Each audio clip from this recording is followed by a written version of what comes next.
أعوذ بالله من الشيطان الرجيم. بسم الله الرحمن الرحيم. الحمد لله رب العالمين، وصلى الله وسلم وبارك على سيدنا محمد وعلى آله وصحبه أجمعين. ربنا آتنا في الدنيا حسنة وفي الآخرة حسنة وقنا عذاب النار. ربنا لا تزغ قلوبنا بعد إذ هديتنا وهب لنا من لدنك رحمة إنك أنت الوهاب.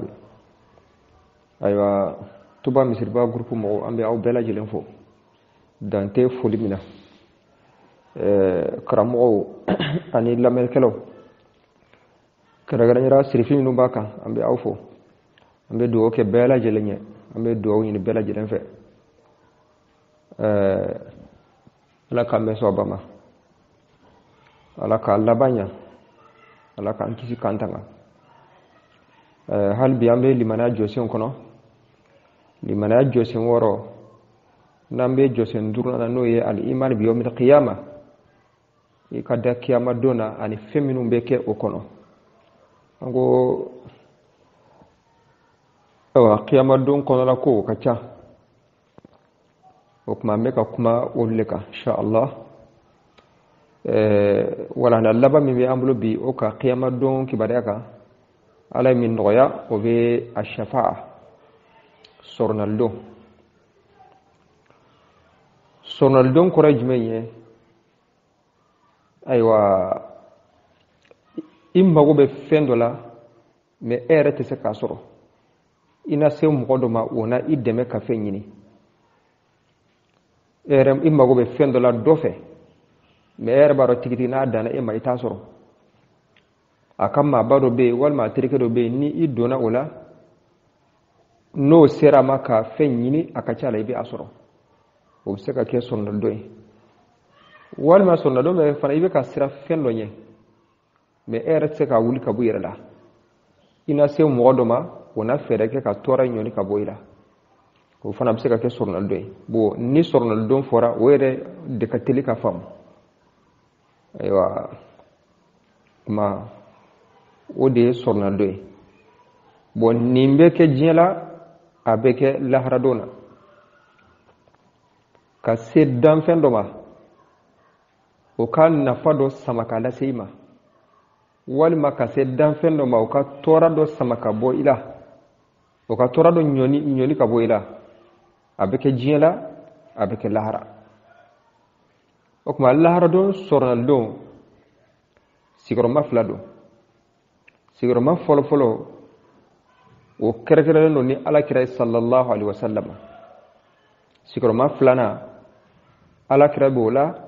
wa aywa mawore be dola kabini shira subola alaka wali ubola kira ubola mo chama be do kono folo ngono kerekere no ni alakira sallallahu alaihi wasallam sornal don jumen kirgina ni ala kiray o folo e ash-shafa'atul uzma an kuma na o kateme ash-shafa'atul uzma sornal don na bilbilba sornal don man bonga teme minka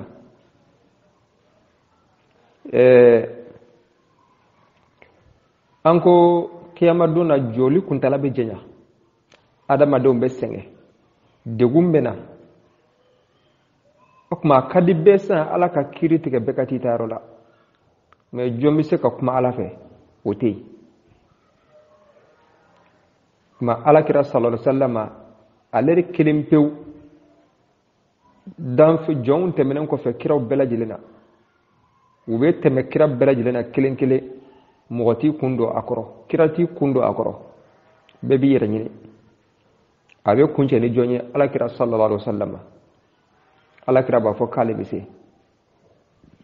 abe ta sujudi la arish kala tanni kawnye ala ba fo muhammadi kungolo korta min kadiya fo okuma be soroka anyin ala fe alaka kiritige dan fe unkati utarula ma kiritige konye bela jele be damen yene sa sege liwo baro sumaliwo ona nyogona o bela jele be kenne ko fe okuma ninde ye ash-shafa'atul uzma nin kerkerele ala kira kelim pewde sallallahu alaihi wasallam abe fonde mako al maqamul mahmud joyro tanune nini maqamul mahmudi ala kira ko anga ala deli akan in place inde alema ala kira tado koy mais aywa ala kira de tado sigate ala mais min babi ta'addub ma Allah subhanahu wa ta'ala la rabu kama kafar ala ka ala kira ko anga ala deli aka place inde alema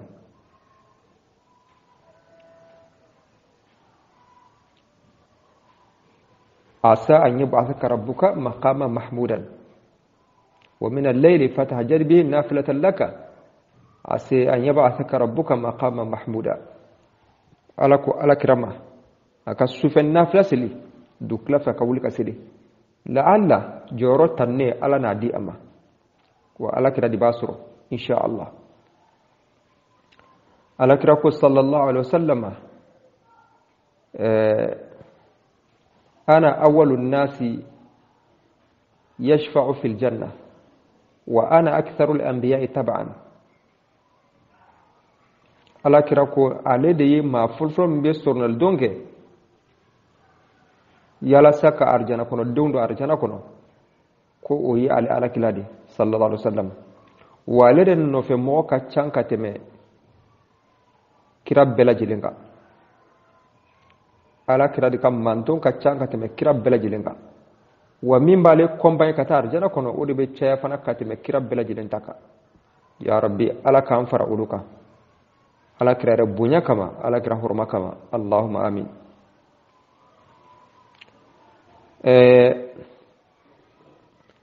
tuguni ala kira sallallahu alaihi wasallama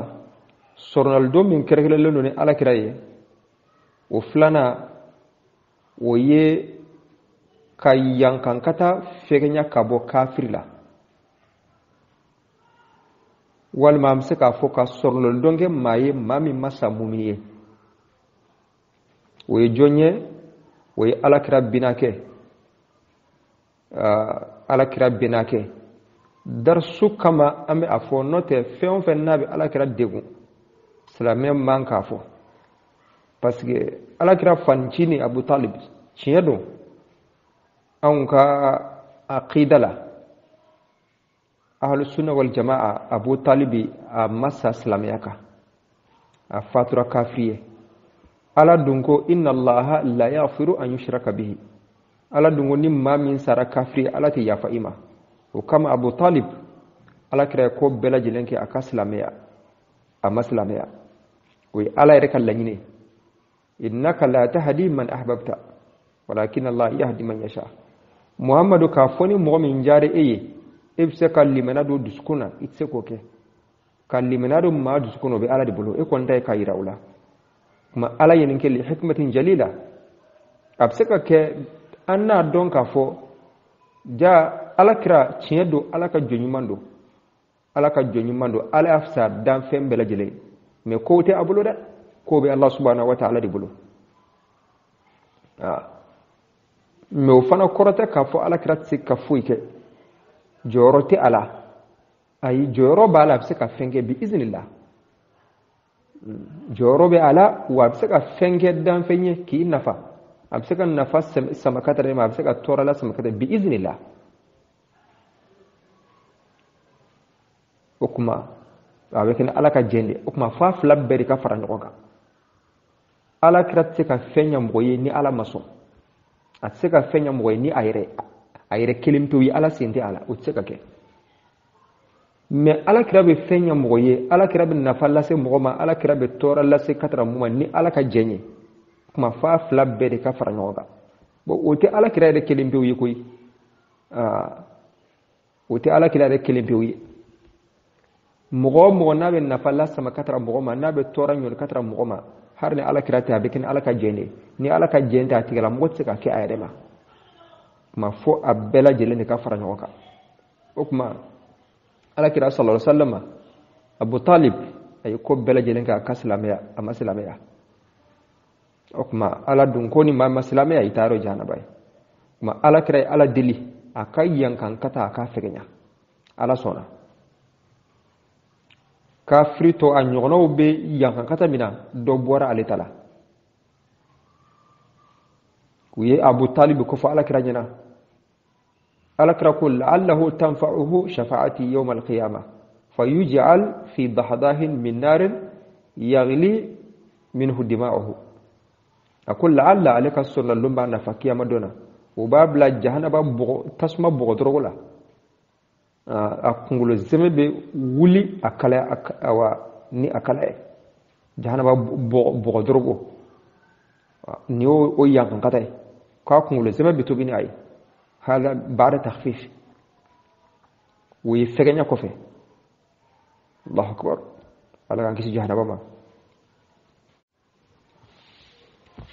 okuma me wala tanfa'uhu shafa'atu fil khuruj min an-nar me ka fa ala karaka sona dunga ka labo jahannaba kono ayi o koni o tese ka ke okuma ni kerkere do ni ala kira sallallahu alaihi wasallam ma mi masa mu'miniye ka sona donke o tikla moy ala ko mine ni kerkere no ni ala kira di sallallahu alaihi wasallam wa kerkela nyala Abu Talib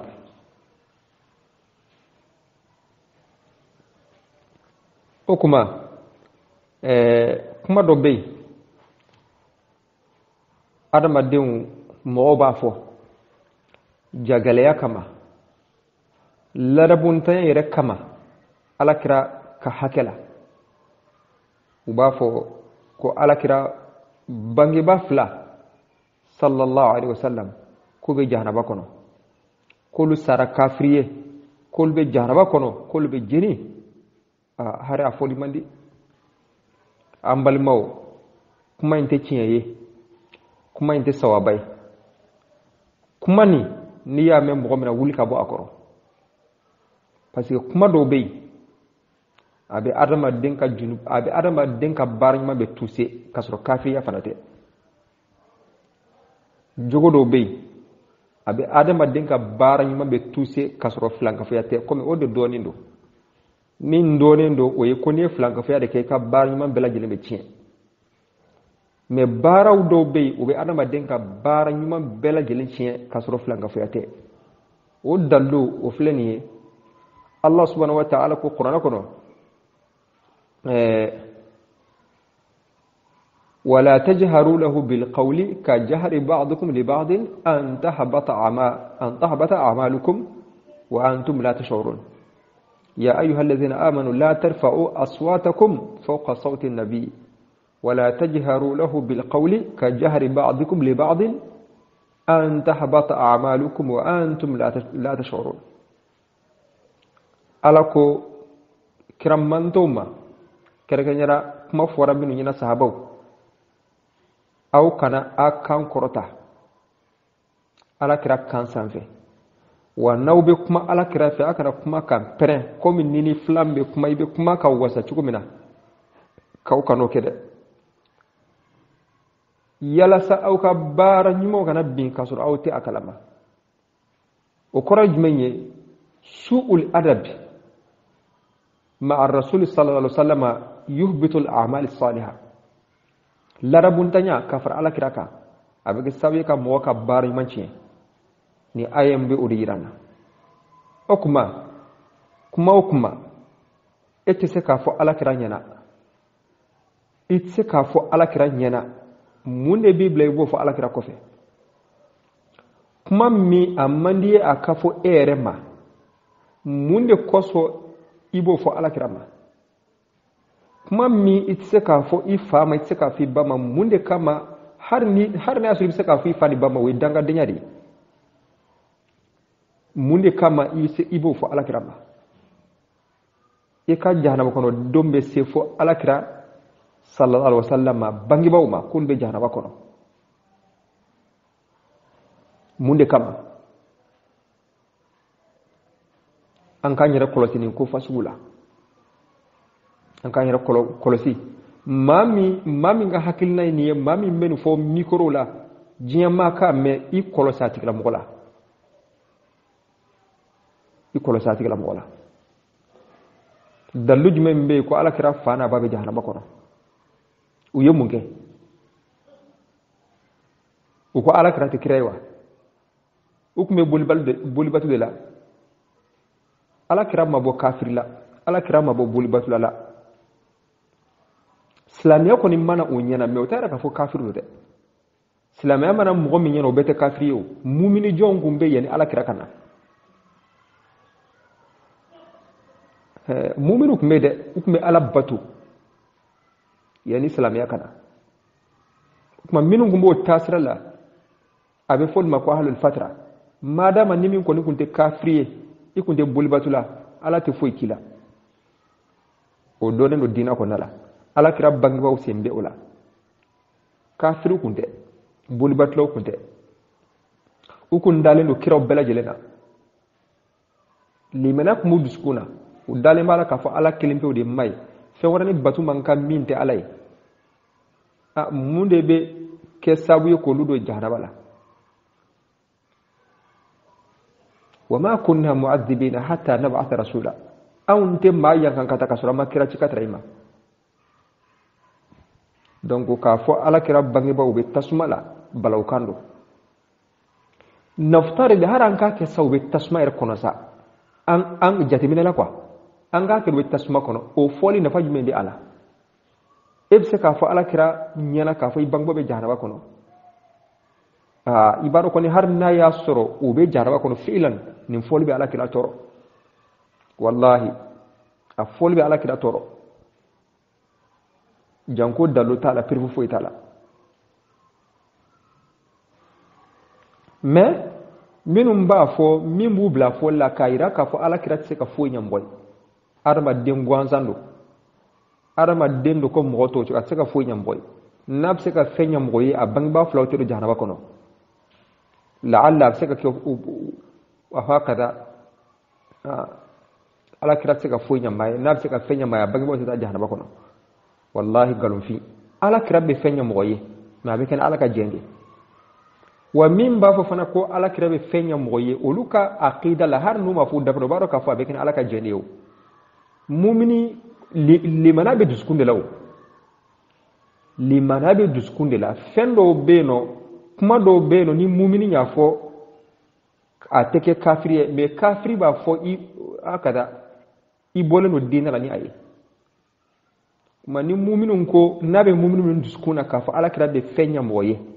a bɛ nafa lase mɔgɔ ma a bɛ tɔɔrɔ ɲɔni ka bɔ mɔgɔ la a b'o tigilamɔgɔ dusukun na fana ko ala subhanahu wa ta'ala de b'a kɛ a bɛ kɛ bi idinillahi subhanahu wa ta'ala k'a fɔ ni ala ma sɔn a tɛ se ka kɛ o b'o dusukun na har n'a ma fɔ a dabara la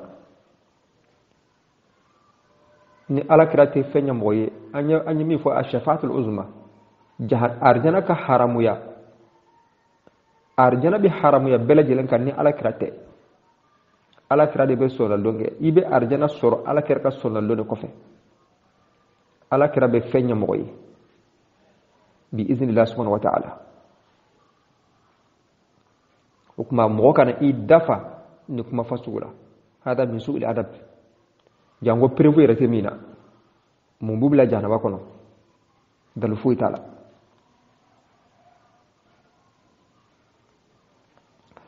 o kuma shafa'a sigiyɔrɔma filanan o ye a shafa'atul amma sɔrɔladon labɔlen min tɛ kɛrɛnkɛrɛn ni ala kira ye ala kira b'o la nabi ɲumanw b'o la mɛlɛkɛw b'o la mɔgɔ ɲumanw b'o la bon o ye ayiwa mɔgɔ dɔw donna jahanaba kɔnɔ déjà ka duwawu kɛ ka sɔrɔladon kɛ ala k'u labɔ o bɛ yen o tɛ kɛrɛn ni ala kira kelen pewu ye walima dɔw bɛ yen u bɛna taa jahanaba la ka sɔrɔladon kɛ ala k'o to yen o fana bɛ yen walima ka sɔrɔlalidon kɛ ala ka place di mɔgɔ ma a ma ayiwa ani place min man kan a kan ka bila ni place in de la mais u bɛ sɔrɔlalidon kɛ ka dɔ fara a ka place kan ka dɔ fara a ka arijana so kan o fana bɛ kɛ nin bɛ sabatilen don ma ala kira kɔni ayiwa nka manton maa kelen tɛ to jahanaba kɔnɔ limanaya miskala zarra bɛ min dusukun na ala kira ka manton tɛ to jahanaba la miskala zarra hakɛ bɛ mɔgɔ min dusukun na kabini limanaya la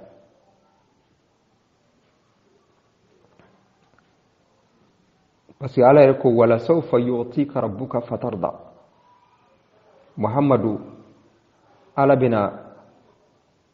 iso fikaje ma ala kira ko aletana je ka kam manton kilento janaba kono ala kira ko sallallahu alaihi wasallam ina fa abi hurata ya maflaci gumina kulli da'watin li kulli nabiyyin da'watun mustajaba nabi mambe ala do dama ala ko ndeli fendo lambe akeye nabi mam bela yelenye ala deli o fena ala beta dama ne ala kira ko ale atalla sago ka ke sornal do e kiyama dona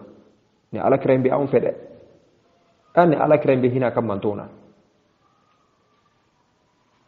nabi mam be ala deli atala ala nabi mam beta dama me ale ko ale ta ale ma la ta tala folo mi hami be ale la oyi ale kam manton ga kishe kiyama dona ale be atabla ko makono aw meni sarasoro aw meni kiren sarasoro wallahi asara tambulo odi lamba fo jazallahu anna muhammadan ma huwa ahlu ala ka kira sara an togola ala kira ne fe min kaka no to goni an se ka asara te ambulo ma min gon nyinne do an fe dron an ga soli caya ka an ka abonson kanu wama qul la as'alukum alayhi ajran illa al-mawaddata fil qurba mbeka fe kente sara nyini memi won nyina fe akam bal masurun kanu bodum haka mbodi nyina fe ma mbodro no nyina fe manga soli ka akaka caya no ta ala kira bakam manto fere femin kadiya fo mbaki ako ay nema la fala jela wa hade la haramba nyi tanyi ni yere ngam manto nin kiran sarati ambulo allahumma jizi anna muhammadan ma huwa ahlu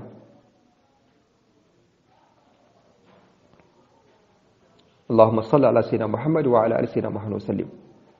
وكما على كرك سورلدو اكوني ماوما ني سارا مومنيه ite flafra alaka okuma surnaldo mbisoro kuma do tabeke yanu kadu jahanaba kono o kanga ta jahanaba kono le ala kirabe surnaldo ke ala kutoy jahanaba kono donte bo do tay o lubeta unim pini so min kakan ala be obula o be kala ka bo jahanaba la ni ala kiraka surnaldo